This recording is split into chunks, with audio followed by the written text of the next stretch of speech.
you meet at an airport with people you don't know, and you're like, okay, well here we go, we're going for a month. Like, this is going to be interesting.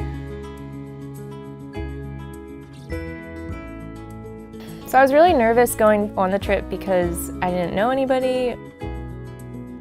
But I mean, pretty much right off the bat, like when we got off the plane in Hong Kong, we were all like really good friends already.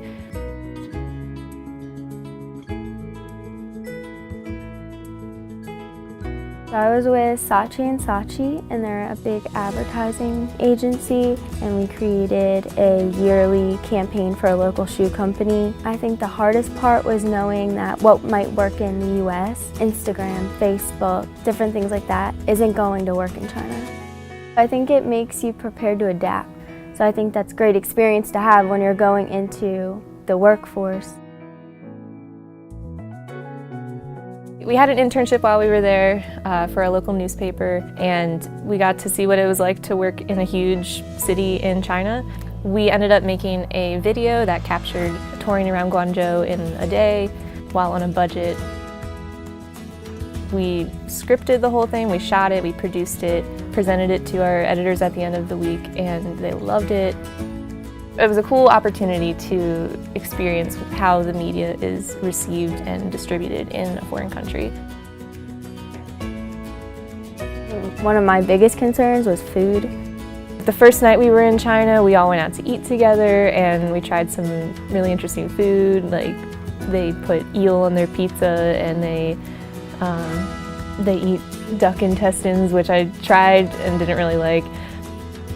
If not for the Chinese students who were with us, I think we would have struggled a lot more with the food. They showed us what was good, so we had really tasty dim sum, traditional Cantonese style lunches, where all the food is just piled under the middle of the table and you spin the table around. A lot of really fresh vegetables and seafood. There were a lot of things that in my head were underrated.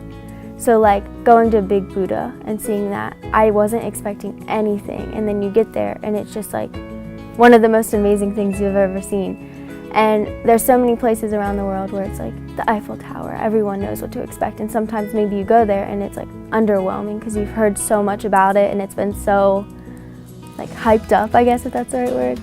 And over there's a lot of places that aren't like that. So you get there and then you're just like, wow, like I was not expecting this, nobody talks about this, like why is this not thought of in that way? Because it's just amazing. I felt like I was seeing new things every single day we were there.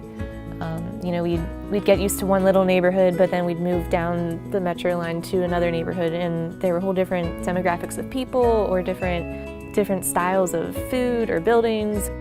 Each place had its own unique culture, like they're very distinct. Each place had its own character.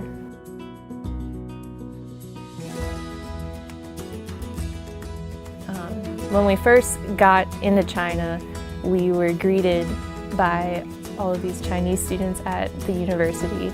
They were just super excited to see us there. They helped us get around the city, they helped us with work, they helped us figure out what to eat and what not to eat.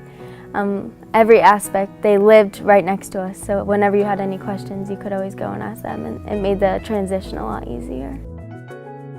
And looking back, I mean, we had so much fun.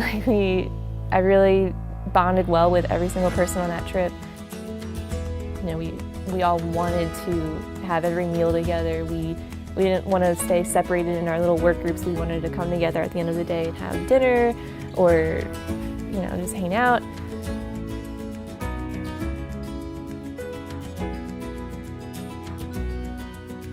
There's so much different over there, like how the government works and how the media works.